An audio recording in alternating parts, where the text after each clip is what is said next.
கடந்த வாரம் ஒரு நாள் இரவில் கோயம்பேடு பகுதியே பஸ் போக்குவரத்தால் திணறியது.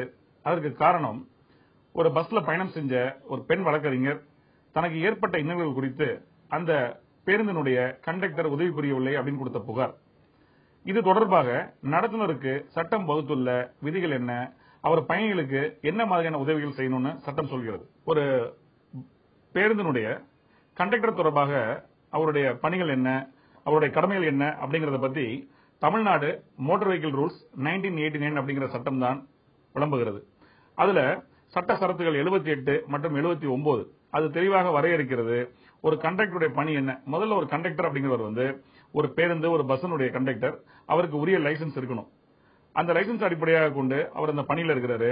அந்த அடிப்படையில் அவர் பணி செய்யும் பொழுது சட்ட சரத்து 78 என்ன சொல்லுது அப்படின்னா, அவரை பொறுத்த வரைக்கும் அவரு காக்கி டிரெஸ்ல இருக்கணும், அவர் யூனிஃபார்ம் சீருடை என்ன இருக்கிறதோ அது இருக்கணும். அந்த பேருந்தை அவர் சுத்தமான முறையிலும் ஒரு சுகாதாரமான முறையிலையும் அந்த பேருந்தை பார்த்துக் கொள்ள வேண்டியது அவருடைய கடமை அப்படிங்கிற விஷயங்கள் எல்லாம் குறிப்பிடுகிறது. சட்ட சரத்து 79 அவர் பயணிகளிடம், அதாவது அந்த பேருந்துல பயணம் செய்யக்கூடிய பயணிகளை பொறுத்த வரைக்கும் அவர் என்ன மாதிரியான விஷயங்களை அவர் கடைபிடிக்கணும் சொல்லுது.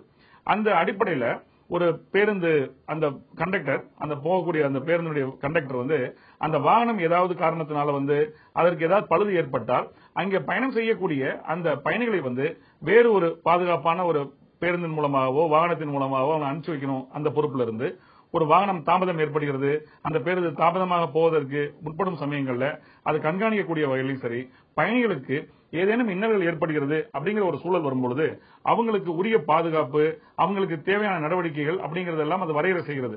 அதனுடைய வரையறை செய்யப்பட்ட விஷயம் என்ன அப்படின்னா, ஒரு காவல் நிலையத்தில் ஒரு புகார் அளிக்க வேண்டிய ஒரு சூழல் வந்தாலும் சரி, பயணம் செய்யக்கூடிய நபருக்கு ஏதுவாக அவர் நடந்துக்கணும் அப்படிங்கிறது வரையறை செய்கிறது. ஏன்னா வாகனத்தை ஓட்டக்கூடிய டிரைவரை பொறுத்த வரைக்கும் அவர் சிறப்பாக வாகனத்தை ஒரு நல்ல முறையில வண்டி ஓட்டணும், அதே நேரத்தில் அவர் எல்லா ஸ்டேஜ்லயும் வாகனத்தை நிப்பாட்டணும் அப்படிங்கிற விஷயங்கள் ஒரு வரையறுக்கப்பட்டாலும், ஒரு கண்டக்டருக்கு அங்க பயணம் செய்யக்கூடிய நபர்களுக்கான உரிய நடைப்பயண சீட்டு வழங்குறதிலிருந்து, அதற்கான சில்லறை கொடுப்பதிலிருந்து, பணம் பெறுவதிலிருந்து, அந்த வாகனத்திற்கு அந்த பயணிகளுக்கு ஏற்படக்கூடிய இன்னல்கள், அவங்க எங்கேயாவது இறங்கணும், அவங்க பை ஏதாவது கீழே விட்டாங்கன்னா அது பற்றி தகவல் தெரிவிப்பது, அதே நேரத்துக்கு அவங்களுக்கு ஏற்படக்கூடிய இன்னல்களை சட்ட ரீதியான முறையில் அணுகுவதற்கு அவங்க முயற்சி செய்யணும் அப்படிங்கறதெல்லாம் அந்த சட்டம் வரையறுத்து கூறுகிறது. அதே நேரத்தில் அந்த பேருந்துல பயணம் செய்யக்கூடிய மற்ற பெரும்பான்மையான பயணிகளுடைய நலனை பாதுகாக்க வேண்டியதும் அந்த கண்டக்டருடைய நடத்துனருடைய பணியாகி விடுகிறது.